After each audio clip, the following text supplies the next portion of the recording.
Artículo de estudio número 20. El siguiente artículo se estudiará durante la semana del 11 al 17 de julio. El mensaje de Apocalipsis para los enemigos de Dios. Texto temático. Reunieron a los reyes en el lugar que en hebreo se llama Armagedón. Apocalipsis 16:16. Párrafo 1. Pregunta. Según el libro de Apocalipsis, ¿qué hace Satanás contra los siervos de Dios? El libro de Apocalipsis muestra que el reino de Dios ya está gobernando en el cielo y que Satanás fue arrojado a la tierra. Apocalipsis 12:1-9. Esto fue un alivio para los que viven en los cielos, pero a nosotros nos ha traído más problemas. ¿Por qué? Porque Satanás descarga su furia contra los siervos de Jehová que viven en la tierra. Párrafo 2. Pregunta. ¿Qué nos ayudará a mantenernos firmes? ¿Cómo podemos mantenernos firmes ante los ataques de Satanás? Algo que nos ayudará es saber lo que ocurrirá en el futuro. Por ejemplo, en Apocalipsis, el apóstol Juan habla de algunas de las bendiciones que pronto recibiremos. Una de ellas será la destrucción de los enemigos de Dios. Párrafo 3. Pregunta. ¿Cuáles son algunas de las señales o símbolos que se usan en Apocalipsis? A los enemigos de Dios se les presenta de manera simbólica, como si fueran bestias salvajes.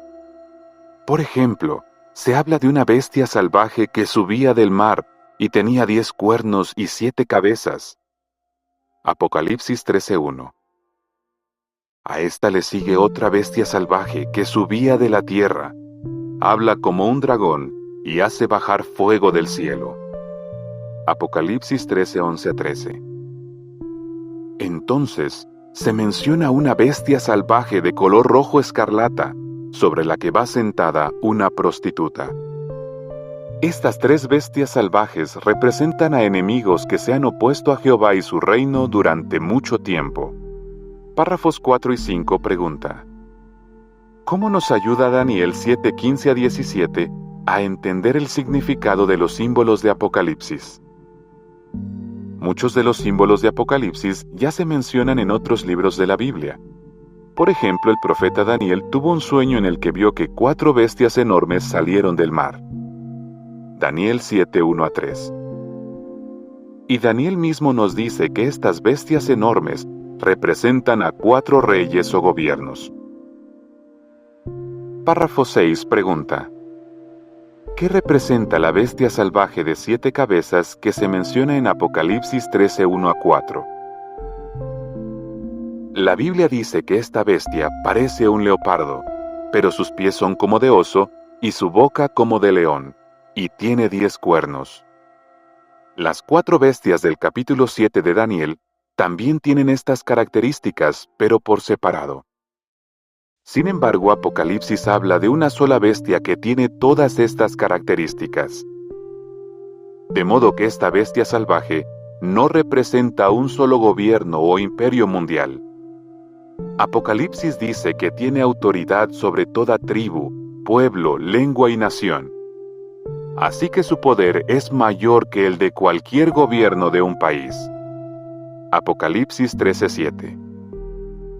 Por lo tanto, esta bestia salvaje representa a todos los gobiernos que han dominado a la humanidad a lo largo de la historia.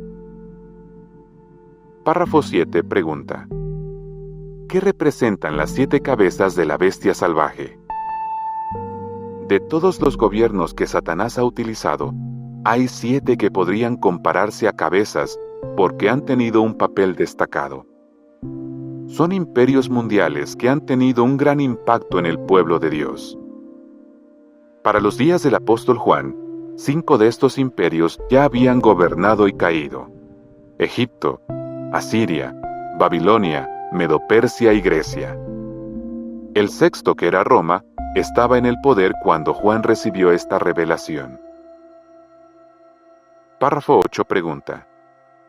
¿A quién representa la 7ª cabeza de la bestia salvaje? Como veremos, Las profecías del libro de Daniel nos ayudan a conocer la identidad de la séptima y última cabeza de la bestia salvaje. ¿Qué potencia mundial ha estado gobernando en este tiempo del fin, en el día del Señor?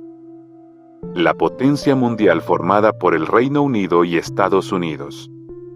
Así que podemos decir que esta es la séptima cabeza de la bestia salvaje de Apocalipsis 13:1-4. Párrafo 9 pregunta: ¿a quién representa la bestia salvaje que tiene 2 cuernos como de cordero? El capítulo 13 de Apocalipsis nos dice cómo actúa la potencia representada por la séptima cabeza, es decir, el Reino Unido y Estados Unidos. La presenta como otra bestia, y la describe así: tenía 2 cuernos como de cordero, pero empezó a hablar como un dragón.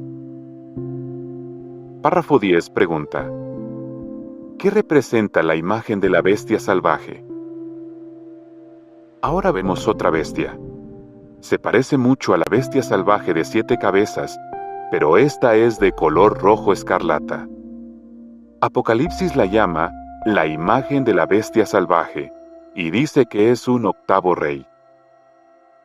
Párrafo 11 pregunta: ¿qué harán las bestias políticas y por qué no debemos tener ningún miedo? Con su propaganda, las bestias políticas incitarán a la gente a oponerse a Jehová y su pueblo. Pero no debemos tener ningún miedo. Nuestro gran Dios Jehová reaccionará de inmediato para salvar a todos los que apoyan su gobierno. Párrafo 12 pregunta: ¿qué les ocurrirá a todas las bestias? Apocalipsis 19:20 da la respuesta. La bestia salvaje fue atrapada, y junto con ella, el falso profeta que realizó delante de ella las señales con las que engañó a los que recibieron la marca de la bestia salvaje y a los que adoran a la imagen de ella. Mientras todavía estaban vivos, los 2 fueron arrojados al lago de fuego que arde con azufre. Párrafo 13 pregunta: ¿a qué situación difícil nos enfrentamos los cristianos a causa de los gobiernos? Los cristianos debemos ser leales a Dios y su reino. Para lograrlo, debemos ser neutrales y no mezclarnos en los asuntos políticos de este mundo. Pero esto puede ser muy difícil, pues los gobiernos quieren que les demos todo nuestro apoyo, tanto con palabras como con acciones. Párrafo 14 pregunta: ¿qué ve el apóstol Juan que lo deja totalmente asombrado? ¿Qué era? Una mujer que estaba sentada sobre una de estas bestias feroces. Apocalipsis 17, 1, 2 y 6. Se la representa como una gran prostituta, y su nombre es Babilonia la Grande. Párrafos 15 y 16 pregunta: ¿qué es Babilonia la Grande y cómo lo sabemos? Esta mujer no puede representar a una organización política, porque Apocalipsis dice que tiene relaciones sexuales inmorales con los líderes políticos del mundo. Apocalipsis 18:9. Y tampoco puede representar a las codiciosas organizaciones comerciales del mundo de Satanás, pues Apocalipsis habla de ellas más adelante, y las llama los comerciantes de la tierra. Apocalipsis 18:11, 15 y 16. En la Biblia se usan muchas veces las ideas de la prostitución y del adulterio con un sentido espiritual. Pueden referirse a alguien que dice servir a Dios, pero practica alguna forma de idolatría, o se hace amigo del mundo de cualquier otra manera. Primero de las Crónicas 5:25 y Santiago 4:4. En cambio, para hablar de una persona que es fiel a Dios, se usan las palabras casta o virgen. Segunda los Corintios 11:2 y Apocalipsis 14:4. Párrafo 17 pregunta: ¿qué le ocurrirá a Babilonia la Grande? Apocalipsis 17, 16 y 17 dice: los 10 cuernos que viste y la bestia salvaje odiarán a la prostituta y la dejarán en ruinas y desnuda. Se comerán su carne y a ella la quemarán por completo con fuego. Porque Dios puso en sus corazones llevar a cabo el pensamiento de Él. Párrafo 18 pregunta: ¿qué debemos hacer para no tener nada que ver con Babilonia la Grande? Es importante que nos aferremos a la forma de adoración que Dios considera pura y sin contaminar. Jamás permitamos que Babilonia la Grande influya en nosotros con sus enseñanzas falsas, celebraciones paganas, normas morales permisivas y prácticas espiritistas. Párrafo 19 pregunta: ¿quién es el dragón grande de color de fuego? ¿Quién es este dragón? Es la serpiente original al que llaman Diablo y Satanás. Él es quien controla a todos los demás enemigos de Jehová. Párrafo 20 pregunta: ¿qué le ocurrirá al dragón? Apocalipsis 20, 1-3 dice que un ángel arrojará a Satanás en un abismo, y eso será como una cárcel para él. Satanás estará encerrado durante 1000 años, y no volverá a engañar a las naciones hasta que se termine ese periodo de tiempo. Y por último, Satanás y sus demonios serán arrojados al lago de fuego y azufre. Párrafo 21 pregunta: ¿por qué nos hace felices lo que hemos leído en el libro de Apocalipsis? Además de descubrir quiénes son los enemigos de Jehová, también hemos visto lo que les ocurrirá. Así es. Feliz el que lea en voz alta las palabras de esta profecía, y felices los que oigan las cosas escritas en ella. Apocalipsis 1:3.